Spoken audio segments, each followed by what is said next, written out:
മലപ്പുറത്ത് ഒരു 16 വയസ്സുകാരൻ 14 വയസ്സുകാരിയെ ബലാത്സംഗം ചെയ്ത് കൊലപ്പെടുത്തി. ഇപ്പോൾ ഇത് പറയാൻ കാരണം എന്ന് പറഞ്ഞു കഴിഞ്ഞാൽ നമ്മുടെ സുപ്രീം കോടതിയുടെ പരിഗണനയിലൊരു കേസുണ്ട്, കൺസെൻറ്റ് ഫോർ സെക്സ്. അതിന് വേണ്ടിയിട്ടുള്ള ലൈംഗികബന്ധത്തിൽ ഏർപ്പെടാനുള്ള അനുമതി അല്ലെങ്കിൽ അതിനുള്ളൊരു പ്രായപരിധി നിശ്ചയിച്ചിട്ടുണ്ട്. അത് കുറയ്ക്കണമെന്ന് പറഞ്ഞിട്ടാണ് ചില ഫണ്ടമെൻ്റൽ ഇൻട്രസ്റ്റ് ഉള്ളവർ എത്തിയിരിക്കുന്നത്. ശരിക്കും കോടതി അനുകൂലമായിട്ട് നിലപാടെടുക്കുമെന്ന് അറിയില്ല. എന്തായിരിക്കും അതിൻ്റെ ഒരു വിവാദത്തിൻ്റെ പശ്ചാത്തലം? വളരെ ദുരൂഹത നിറഞ്ഞ കേസാണത്. ഒരു നിപുൺ സക്സേന എന്ന് പറയുന്ന വ്യക്തിയാണ് ഈ കേസ് കൊടുത്തേക്കുന്നത്. അവരുടെ അഭിപ്രായം, അവരുടെ ആവശ്യം ഉഭയകക്ഷി സമ്മതപ്രകാരമുള്ള ലൈംഗിക ബന്ധത്തിൻ്റെ പ്രായം നിലവിലുള്ള 18 നിന്നും 16 കുറയ്ക്കണം എന്നാണ് അവരാവശ്യപ്പെട്ടിരിക്കുന്നത്. അപ്പോൾ ഈ കേസിൽ അമിക്കസ് ക്യൂറി ആയിട്ട് അപ്പോയിൻ്റ് ചെയ്തിരിക്കുന്നത് ഇന്ദിരാ ജയ്സിങ്ങിനെയാണ്. അതിൻ്റെ 2-3 ഹിയറിംഗ് കഴിഞ്ഞു, ഞാനത് ഫോളോ ചെയ്യുന്നുണ്ട്. പക്ഷേ ഈ നിപുൺ സക്സേന അതാരാണെന്ന് നമുക്കറിയില്ല. അപ്പോൾ ഈ ഇന്ദിരാ ജയ്സിംഗ് പറയണത് എന്താണെന്ന് വെച്ചാൽ, അവർ വളരെ ശക്തിയായിട്ടാണ് ആവശ്യപ്പെടുന്ന 18 നിന്നും 16 കുറയ്ക്കണം ഈ കൺസെൻറ്റ്, അതായത് കൺസെൻഷ്വൽ സെക്സിനുള്ള അനുമതി 18 നിന്നും 16 കുറയ്ക്കണം എന്നാണ് പറയുന്നത്. അതിന് അവർ പറയണ ഒരു കാര്യം, youthful romance is considered statutory rape. അതായത് ഇപ്പോൾ ഒരു പെൺകുട്ടിയും ഒരു ആൺകുട്ടിയും കൂടി ചേർന്നിരുന്നു, അവർ ബന്ധത്തിൽ ഏർപ്പെട്ട് കഴിഞ്ഞാൽ അത് ബലാത്സംഗമായിട്ടാണ് കണക്കാക്കുക. ഇതൊരു അൾട്ടീരിയർ മോട്ടീവ് ഇതിനകത്തുണ്ടെന്നാണ് എനിക്ക് തോന്നുന്നത്. കാരണം ഇപ്പം ഇങ്ങനെ ഒരു ആവശ്യത്തിന് ഒരു പ്രസക്തിയില്ല. പലരും വിവാഹപ്രായം എന്നുള്ളത് 18 നിന്നും 21 ആയിട്ട് ഉയർത്തണം എന്നുള്ള അഭിപ്രായക്കാരൻ. ഞാൻ ഇന്ന് രാവിലെ ഒരു വനിതാ അഭിഭാഷകയായിട്ട് സംസാരിച്ചു, എൻ്റെ കളീഗാണ്. അപ്പോൾ അവർ പറഞ്ഞത് ഇത് തെറ്റാണ്, ഈ പ്രായം കുറയ്ക്കണം എന്നുള്ള ആവശ്യം. എൻ്റെ ആവശ്യം, ഞങ്ങൾ പൊതുവെ പെൺകുട്ടികളുടെ, അതൊരു മുസ്ലിം പെൺകുട്ടിയാണ്, അവർ പറഞ്ഞു ഇത് 18 നിന്ന് 21 വർദ്ധിക്കണം എന്നാണ് ഞങ്ങളുടെ ഡിമാൻഡ് എന്ന് പറയുന്നത്. അപ്പോൾ ഇവർ ഒരു കാര്യം പറഞ്ഞു, ഈ ആയിരക്കണക്കിന് ആൺകുട്ടികൾ ജയിലിൽ ബലാത്സംഗത്തിൻ്റെ പേരിൽ കരുതൽ തടങ്ങുകാരായിട്ടാണ് അണ്ടർ ട്രയൽസ് ആയിട്ട് ഇതാക്കുന്നുണ്ട്, ജീവിക്കുന്നുണ്ട്. അപ്പോൾ അവരുടെയൊക്കെ ഭാവി പോകും എന്നുള്ള രീതിയിൽ, അതായത് ഈ അക്യൂസ്ഡ് ആയിട്ടുള്ള ആൾക്കാരെ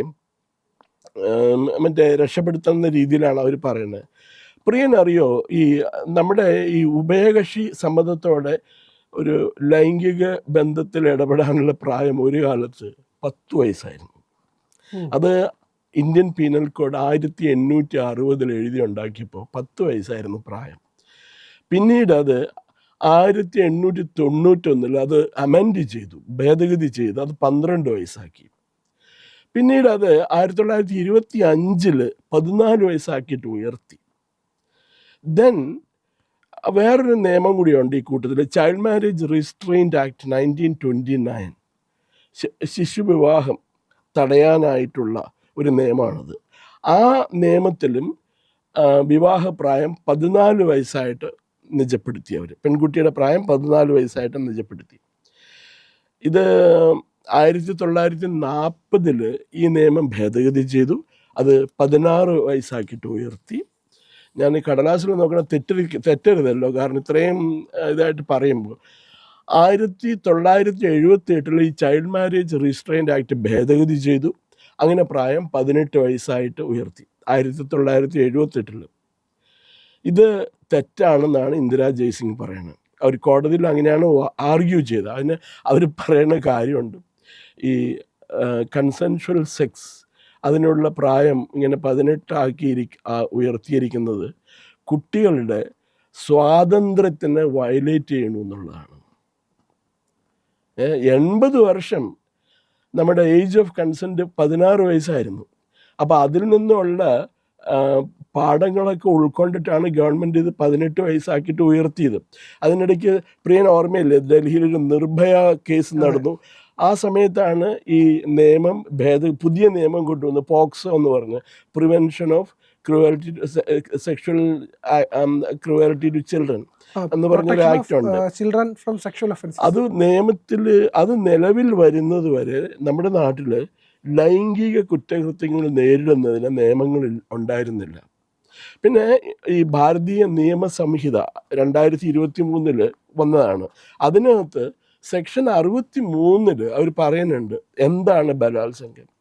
18 വയസ്സിന് താഴെ, ഇപ്പോൾ ഒരു മനുഷ്യൻ്റെ ഭാര്യയ്ക്ക് 18 വയസ്സാണ്, അയാൾക്ക് അയാളുടെ ഭാര്യയുടെ അടുത്ത് ബന്ധപ്പെടാം. പക്ഷേ 18 വയസ്സ് തികയാത്ത ഒരു പെൺകുട്ടിയോട് അയാൾ ബലം പ്രയോഗിച്ചോ അതല്ലെങ്കിൽ മറ്റേതെങ്കിലും മാർഗത്തിലോ അവരെ മാനഭംഗപ്പെടുത്തുകയോ ചെയ്താൽ അയാൾ കുറ്റവാളിയാണ്. അതെ, ഇത് ഒരു പെൺകുട്ടിയോട് ചെയ്യുന്ന വളരെ ക്രൂരതയാണ്. ഇപ്പം നമ്മൾ ഈ സിനിമ നടിയുടെയൊക്കെ കണ്ടു, വേറെ പല പ്രശ്നം കണ്ടു. ഇപ്പം രാഹുൽ മാങ്കൂട്ടത്തിൽ അയാളുടെ കേസുകൾ കണ്ടു. ഇതൊക്കെയാണെങ്കിലും കൺസെപ്റ്റ് ഇന്ത്യൻ സിസ്റ്റം അനുസരിച്ചിട്ട് ആ പെൺകുട്ടിയുടെ ഭാവി തൊലഞ്ഞു പോണതിന് തുല്യമാണ്. നമ്മൾ എന്തൊക്കെ മോഡേണിറ്റീനെ പറ്റി പറഞ്ഞു കഴിഞ്ഞാലും കുടുംബ ബന്ധത്തിനും പെൺകുട്ടിയുടെ ജീവിതത്തിനും ഒരു പരിഭാവനതയുണ്ട്. അതനുസരിച്ചിട്ട് വേണം നമ്മളത് ചെയ്യാനായിട്ട്. അപ്പോൾ ഇവർ എന്തുദ്ദേശത്തിനാണ് ഈ കൺസെൻഷ്വൽ സെക്സിനുള്ള പ്രായം 18 നിന്നും 16 കൊണ്ടുവരണമെന്ന് മനസ്സിലാവണല്ലോ. ഇപ്പോൾ പ്രിയന് ഓർമ്മയുണ്ടോ, നമ്മുടെ കാന്തപുരം ഉസ്താദ് മൗലവി നാളെ ഒരു കാര്യം പറഞ്ഞിരുന്നു, ഈ ഒരു മനുഷ്യന് 4 ഭാര്യമാർ വരെ ആവാം. അതിന് അദ്ദേഹം പറഞ്ഞ കാര്യം വളരെ ജുഗുപ്സാവഹമായ കാര്യമാണ്. ആദ്യത്തെ ഭാര്യയ്ക്ക് മാസമുറ വരുമ്പോൾ ഇയാൾ വീട്ടിന് പുറത്തു പോയി മറ്റ് സ്ത്രീകളോട് ബന്ധപ്പെടാതിരിക്കാൻ വേണ്ടിയിട്ടാണ് രണ്ടാമത്തെ ഭാര്യ കല്യാണം കഴിക്കാനായിട്ടും തുടർന്ന് 4 കല്യാണം വരെ ആവാമെന്നും എന്നാണ് അദ്ദേഹം പറഞ്ഞത്.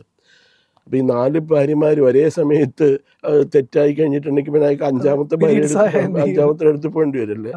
വളരെ ഞാൻ പറയുന്നത് ഒരു എന്താ പറയുക, ഡിസ്ഗസ്റ്റിംഗ് അല്ലെങ്കിൽ ജുഗുപ്സാവഹമായിട്ടുള്ള വെറുപ്പിക്കുന്ന തരത്തിലുള്ള നിയമമാണത്. ഇത് പറഞ്ഞു വരുമ്പോൾ അഗെയിൻ നമ്മൾ മതത്തിൻ്റെ പ്രശ്നം വരും ഇതിനകത്ത്. ഇപ്പോൾ മലപ്പുറത്ത് അവിടെയുള്ള മുസ്ലിം ജനസംഖ്യ, the way in which the population is increasing, അത് വളരെ ആശങ്ക സൃഷ്ടിക്കുന്ന ഒരു രീതിയിലാണ് പോകുന്നത്. കാരണം ഫെർട്ടിലിറ്റി റേറ്റ് എന്ന് പറയും, അവിടെ ഹിന്ദുക്കളുണ്ട്, മുസ്ലിങ്ങളുണ്ട്, ക്രിസ്ത്യാനികളുണ്ട്. മുസ്ലിങ്ങളുടെ ഫെർട്ടിലിറ്റി റേറ്റ് എങ്ങാണ്ട് 75%, ഹിന്ദുക്കളുടെ 40% താഴെയും, ക്രിസ്ത്യൻസിൻ്റെ ഏതാണ്ട് 40% താഴെയാണ്. എന്ന് പറഞ്ഞാൽ മുസ്ലിങ്ങളുടെ ജനസംഖ്യയിൽ ഡിസ്പ്രപ്പോർഷനേറ്റ് ആയിട്ടുള്ള വർധനമാണ് വന്നിരിക്കുന്നത്. എന്തുകൊണ്ടാണെന്ന് വെച്ചാൽ അവർ ഈ ഫാമിലി കുടുംബക്ഷേമ പ്രവർത്തനങ്ങളിലൊന്നും വിശ്വസിക്കാനുള്ള, anybody can have any number of children, 4, 3, 4, 5 children. ഒരാൾക്ക് 4 ഭാര്യമാർ വരെ ആവാം. ഒരു വീട്ടിൽ 4 ഭാര്യമാരുള്ള ഒരാൾക്ക് 4-5 കുട്ടികളുണ്ടെങ്കിൽ ഒരു വീട്ടിൽ 20 കുട്ടികളായി. ഒരു 2 ഫുട്ബോൾ ടീം ഉണ്ടാക്കാൻ കുട്ടികളെ വെച്ചിട്ട്. അപ്പോൾ ഇത് നമ്മുടെ ഡെമോഗ്രഫി തകർക്കാൻ വേണ്ടിയിട്ടുള്ളതാണ്. അതവിടെ നിൽക്കട്ടെ. അതിപ്പോൾ ഇന്ത്യയിൽ എല്ലായിടത്തും ഈ മറ്റേ ന്യൂനപക്ഷ സമുദായം ഉള്ളിടത്ത് അവരുടെ ജനസംഖ്യ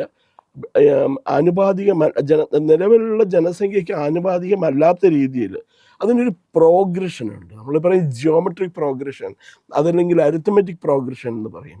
അപ്പോൾ അതിനെ തരംഗം വയ്ക്കുന്ന രീതിയിൽ, അതിനെ അപ്സെറ്റ് ചെയ്യുന്ന രീതിയിലാണ് ജനസംഖ്യാ വർധനവ് നടന്നുകൊണ്ടിരിക്കുന്നത്. അതൊരു കാര്യം. പിന്നെ വേറൊന്നുള്ളത്, 1996 അമേരിക്കയിലെ ഒരു സാമൂഹ്യ ശാസ്ത്രജ്ഞനുണ്ട്, ഡേവിഡ് ബ്ലാങ്കൻഹോൺ. അദ്ദേഹം ഒരു പുസ്തകം എഴുതി. ആ പുസ്തകത്തിൻ്റെ പേര് ഡേവിഡ് ബ്ലാങ്കൻഹോൺ ആണ്. അതിൻ്റെ പുസ്തകത്തിൻ്റെ പേര് ഡേവിഡ് BLANK HORN BLANKEN ബ്ലാങ്കൻഹോൺ. അദ്ദേഹം എഴുതിയ പുസ്തകത്തിനകത്ത്, ആ പുസ്തകത്തിൻ്റെ പേര് തന്നെ ദ ഫാദർലെസ് USA എന്നാണ്. അന്ന് അദ്ദേഹം ആ 96 കണക്ക് വെച്ചിട്ട് എഴുതുമ്പോൾ അമേരിക്കയിൽ 40% കുട്ടികൾക്ക് അവരുടെ അച്ഛൻ ആരാന്ന് അറിയില്ല. ഇപ്പം അത് ഏതായാലും 60% മുകളിൽ പോയിട്ടുണ്ടാവും. ഓരോ കുട്ടിയും രാവിലെ ഉറക്കമുണരുന്നതും ഉറങ്ങാൻ പോകുന്നതും തങ്ങളുടെ അച്ഛൻ ആരാണെന്ന് അറിയാതെയാണ്. അതിൻ്റെ പ്രശ്നം കാരണം എന്താണെന്നറിയാമോ? ഡേറ്റിംഗ്, അറിയില്ലേ, ലിവ് ഇൻ റിലേഷൻഷിപ്പ്. ഇതിനൊന്നും യാതൊരു ശാശ്വത ബന്ധമൊന്നും അല്ല. ഇതൊരു തൽക്കാലത്തേക്ക് വരണു. എന്താ പറയുക ജീവിക്കണു, സുഖമെല്ലാം കഴിഞ്ഞ് കഴിയുമ്പോൾ പുരുഷൻ പെൺകുട്ടീനെ ഇട്ടിട്ട് പോകും. അതിപ്പോൾ എവിടെയാണെങ്കിലും, ഇന്ത്യയിലാണെങ്കിലും അമേരിക്കയിലാണെങ്കിലും ഇംഗ്ലണ്ടിലാണെങ്കിലും നല്ലൊരു ശതമാനം ആണുങ്ങളുടെ സ്വഭാവം അതാണ്. അപ്പോൾ അതിന് പ്രീക്കോഷൻ എടുക്കണം എന്ന് പറഞ്ഞിട്ടാണ് അദ്ദേഹം എഴുതിയത്. അത് എന്ത് പറ്റിയെന്ന് വെച്ചാൽ ഇപ്പോൾ 60% കുട്ടികൾക്കും അച്ഛനില്ല എന്ന് പറയുമ്പോൾ അവരുടെ അമ്മ എന്താണ് നമ്മൾ പറയുന്നത് സിംഗിൾ മദർ, ഒറ്റയ്ക്കാണ് കുട്ടികളെ നോക്കി നടത്തുന്നത്. ഇത് സോഷ്യൽ സെക്യൂരിറ്റീനെ ബാധിക്കും, സാമൂഹ്യ ജീവിതത്തെ ബാധിക്കും. ഒരു അമ്മ ജീവിച്ച് കഴിഞ്ഞിട്ടുണ്ടെങ്കിൽ, അവർ അധ്വാനിച്ച് കഴിഞ്ഞിട്ടുണ്ടെങ്കിൽ ഈ കുട്ടീനെ പോറ്റണം, എന്നെ പഠിപ്പിക്കണം, ഇതിൻ്റെ ചിലവും അതും ഇതൊക്കെ ആയിട്ട് അവർക്ക്. അത് മാത്രമല്ല, ഈ ആദ്യത്തെ ഭർത്താവ് വിട്ടിട്ട് പോയിട്ട് രണ്ടാമത് ഇവർ കല്യാണം കഴിച്ചു എന്നിരിക്കട്ടെ, രണ്ടാമത് ഇവർ കല്യാണം കഴിച്ച് കഴിഞ്ഞിട്ടുണ്ടെങ്കിൽ എന്താ പറയുക, അതിൽ 80% ഫെയിലിയറാണ്.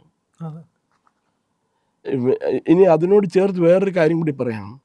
2007 ഗ്ലോബൽ മെൽറ്റ് ഡൗണിനെ പറ്റി കേട്ടിട്ടുണ്ടോ? ആഗോളതരത്തിൽ ബാങ്കുകൾ, അമേരിക്കയിലെ ബാങ്കുകളൊക്കെ തകർന്ന് അമേരിക്കൻ ഇക്കണോമി തകർന്നു, യൂറോപ്യൻ ഇക്കണോമി തകർന്നു. നമ്മുടെ സൗത്ത് ഈസ്റ്റ് ഏഷ്യയിൽ ഏഷ്യൻ ടൈഗേഴ്സ് എന്ന് പറയും, കൊറിയ, ജപ്പാൻ, സിംഗപ്പൂർ, ഇവരുടെയൊക്കെ ഇക്കണോമി തകർന്ന് തരിപ്പണമായി. പക്ഷേ ആ ഇക്കണോമി തകർന്ന് തരിപ്പണമായി കഴിഞ്ഞിട്ടും പിടിച്ചു നിന്ന ഒരേ ഒരു എക്കണോമി ലോകത്തുള്ളൂ, അത് നമ്മുടെ ഇന്ത്യയാണ്. അത് not because of Manmohan Singh or Chidambaram or anybody. അതിന് നമ്മൾ നന്ദി പറയേണ്ടത് നമ്മുടെ അമ്മമാരോടാണ്. അവർ ദേശീയ സമ്പാദ്യ പദ്ധതിയിലും പോസ്റ്റ് ഓഫീസ് സേവിങ്സിലിട്ട് വെച്ച പൈസ കൊണ്ടാണ് ഗവൺമെൻറ് ഓടിച്ചിരുന്നത്. ഇപ്പം നമുക്ക് നമ്മുടെ വീടുകളിലൊക്കെ നാഷണൽ സേവിങ്സ് സ്കീമിൻ്റെ അത് ഉണ്ടാവില്ലായിരിക്കാം. പക്ഷേ ഇന്ത്യയിലെ മറ്റെല്ലാ സംസ്ഥാനങ്ങളിലും ഈ എന്താ പറയുക, ചെറിയ ജോലി ചെയ്യുന്ന അമ്മമാർ കൂടി ആ പൈസയിൽ നിന്ന് മിച്ചം പിടിച്ച് ഉറുമ്പ് അരി ശേഖരിച്ച് വയ്ക്കുന്ന പോലെ ശേഖരിച്ച നാഷണൽ സേവിങ്സ് സ്കീമിലോ അതല്ലെങ്കിൽ ഈ പറഞ്ഞ പോലെ പോസ്റ്റ് ഓഫീസ് സേവിങ്സ് ബാങ്കിലോട്ടുള്ള പൈസ കൊണ്ടാണ് ഇത് നിലനിന്ന് പോയത്. അതിനു മുമ്പ് തന്നെ ഇന്ത്യയിലെ കുടുംബ വ്യവസ്ഥ തകർക്കാനായിട്ട് അന്താരാഷ്ട്ര തലത്തിൽ വളരെ ഗൂഢാലോചനകൾ നടക്കുന്നുണ്ട്. ഈ കുടുംബ വ്യവസ്ഥ തകർന്നു കഴിഞ്ഞിട്ടുണ്ടെങ്കിൽ ഇന്ത്യ തകർന്നു. പിന്നെ അതാണ് ഇതിൽ പ്രധാന കാരണം. ഈ നമ്മൾ ഒരിക്കലുണ്ട് പ്രമുഖ മാനേജ്മെൻറ്റ് വിദഗ്ധനുണ്ട്, ശിവഖേര, കേട്ടിട്ടുണ്ടാവും പേര്. Winners don't do many things, they do it differently എന്നുള്ള ഒരു ട്രേഡ് മാർക്ക് അദ്ദേഹത്തിനാണ്. അദ്ദേഹത്തിൻ്റെ ഒരു പുസ്തകത്തിൻ്റെ പേരുണ്ട് freedom is not free. Freedom is not free. നമുക്ക് ലഭിച്ചിരിക്കുന്ന സ്വാതന്ത്ര്യം സൗജന്യമായിട്ട് കിട്ടിയതല്ല. We have to follow certain guide lines, we have to follow certain restrictions. അപ്പോൾ ഇതൊക്കെ മനസ്സിൽ വെച്ചിട്ട് വേണം പോകാനായിട്ട്. അതല്ലെങ്കിൽ മലപ്പുറത്ത് ഇന്ന് നടന്നു പോലെ അങ്ങിപ്പോൾ പറഞ്ഞല്ലോ, മലപ്പുറത്ത് ഒരു പെൺകുട്ടീനെ 14 വയസ്സ്, ഇന്ന് രാവിലെ കാസർഗോഡ് ഒരു സ്ത്രീയെ കഴുത്ത് ഞെരിച്ച് കൊന്നു 4 പവൻ്റെ മാല മോഷ്ടിക്കാനായിട്ട്. വേറെ എവിടെ കൊല്ലത്തോ എവിടെയാണ്ടിട്ട് വേറെ ആളെ തല്ലിക്കൊണ്ട്. ഇന്ന് ഒരു ദിവസം ഉച്ചയ്ക്ക് 1 മണിക്ക് നമ്മൾ എന്താ പറയണ ഇവിടേക്ക് വരുമ്പോൾ കാണുന്ന 3 കൊലപാതകങ്ങൾ ഫ്രം വേരിയസ് പ്ലേസസ് ഇന്ത്യയുടെ. അപ്പോൾ ഇതൊരു വളരെ ആശങ്കാജനകമായ സാഹചര്യമാണ് ഇപ്പോൾ ഉള്ളത് ഇന്ത്യയിൽ. പ്രിയപ്പെട്ട പ്രേക്ഷകരെ, ഇന്ത്യ ലൈവിന് നിങ്ങളുടെ പിന്തുണ ആവശ്യമാണ്. ഇന്ത്യ ലൈവ് ചാനൽ സബ്സ്ക്രൈബ് ചെയ്യുക. ഇന്ത്യ ലൈവിൻ്റെ ലോഗോയിൽ ക്ലിക്ക് ചെയ്താൽ ചാനലിനുള്ളിലേക്ക് എത്തും. അവിടെ സബ്സ്ക്രൈബ് ബട്ടൺ ഉണ്ട്, അത് അമർത്തുക. അതോടൊപ്പം തന്നെ ബെൽ ഐക്കണും കൂടി ക്ലിക്ക് ചെയ്യുക. ലൈക്ക് ചെയ്യുക, ഷെയർ ചെയ്യുക, മറ്റുള്ളവരോട് ഇന്ത്യ ലൈവ് സബ്സ്ക്രൈബ് ചെയ്യാൻ പറയുക. ഒപ്പം തന്നെ ഇന്ത്യ ലൈവിൻ്റെ പുതിയ ആധ്യാത്മിക ചാനലായിട്ടുള്ള പുണ്യം എന്ന ചാനലും, പുണ്യം ബൈ ഇന്ത്യ ലൈവ്, അതുകൂടി സബ്സ്ക്രൈബ് ചെയ്യുക. നമ്മൾ കൊളാബ് ചെയ്യുന്ന വീഡിയോകൾ ഇന്ത്യ ലൈവിനകത്ത് നിങ്ങൾക്ക് കാണാൻ കഴിയും. പുണ്യം ചാനൽ സബ്സ്ക്രൈബ് ചെയ്യുക. ആധ്യാത്മിക വിഷയങ്ങളിൽ നിങ്ങൾക്ക് തോന്നുന്ന സംശയങ്ങളെല്ലാം തന്നെ അതിൽ നിന്ന് മറുപടിയായി നിങ്ങൾക്ക് ലഭിക്കുന്നതാണ്.